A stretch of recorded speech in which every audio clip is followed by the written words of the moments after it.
Pacifica, I'm Lauren Schmidt. Gaza's health ministry says more than 60,000 Palestinians have been killed by Israel in the past 21 months, and another 145,000 wounded. The reported deaths do not account for people whose bodies are buried under the rubble. The health ministry said women and children make up about half the dead. Israel continued to strike the Gaza Strip, killing at least 70 Palestinians in the past day. Hospitals said more than half were killed while attempting to access aid.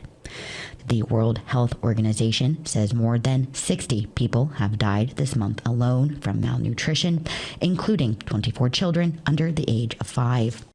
A UN-backed alert says a worst-case scenario of famine is unfolding in the Gaza Strip, with thousands of children suffering from malnutrition and a rising number of hunger-related deaths. France is expected to airdrop aid into Gaza in the coming days, joining a rare European effort alongside Middle Eastern countries. The Integrated Food Security Phase Classification, a global hunger monitoring initiative, warned that humanitarian airdrops will not be enough to prevent the catastrophe. Even President Donald Trump has contradicted Israeli Prime Minister Benjamin Netanyahu's claim that there is no starvation in Gaza. KPFA's Gaza correspondent, Rami Al-Maghari, filed this report from the besieged territory. Here at the Emergency and Rapid Treatment Department at the Al-Shifa Hospital in West Bank, Gaza City, doctors received more cases of hunger-caused complications. Dr. Motez Harara is the chief of the emergency department. He told Pacifica that those with chronic diseases and kidney failure are the most affected by hunger. Recently, we've seen many cases presenting with severe fatigue, tremors, dizziness, and intense headaches. Most of these patients are already diagnosed with type 1 diabetes, have kidney transplants, or were born with congenital physical conditions. Naturally, those arriving at the emergency department are showing clear signs of malnutrition, many of them with advanced and severe symptoms.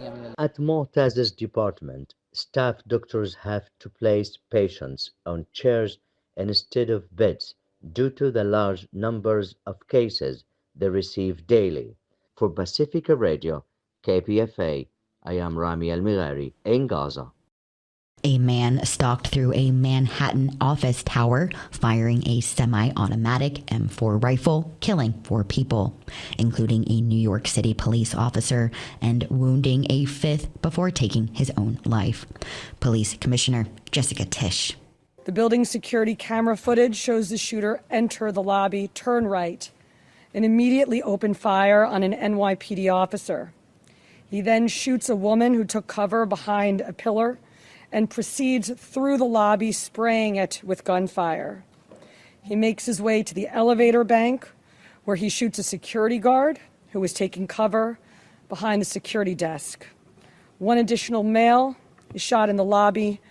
New York City Mayor Eric Adams said the gunman, Shane Tamura, was trying to target the headquarters of the National Football League, but took the wrong elevator. Police said Tamura had a history of mental illness, and a rambling note found on his body suggested he had a grievance against the NFL over an unsubstantiated claim that he suffered from CTE, the degenerative brain disease that has been linked to repeated head trauma among football players.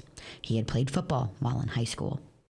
Immigrant rights groups are rallying in San Francisco, New York, and Boston this week as a federal court hears a case brought by TPS holders challenging the Trump administration's attempt to end temporary protected status.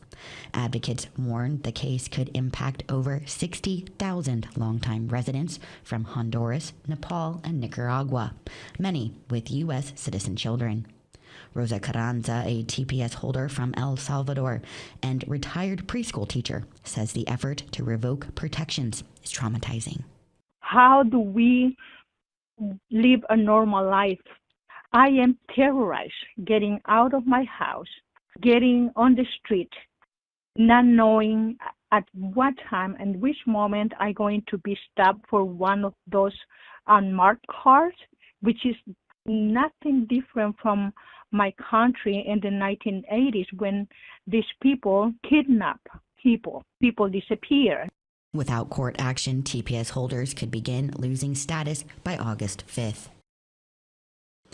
President Donald Trump says he is running out of patience with the Kremlin and has accelerated his timeline for brokering a peace deal between Russia and Ukraine. The announcement came during a visit to NATO ally Great Britain on Monday. Very disappointed in him. So we're going to have to look, and I'm going to reduce that 50 days that I gave him to a lesser number because I think I already know the answer what's going to happen. Okay? The comment followed a third round of stalled peace talks in Istanbul last week. Russian and Ukrainian diplomats met but made little progress beyond a prisoner exchange. Before leaving Washington on Friday, Trump said he's considering imposing secondary sanctions on Russia in response to the ongoing conflict. For Pacifica, I'm Lauren Schmidt.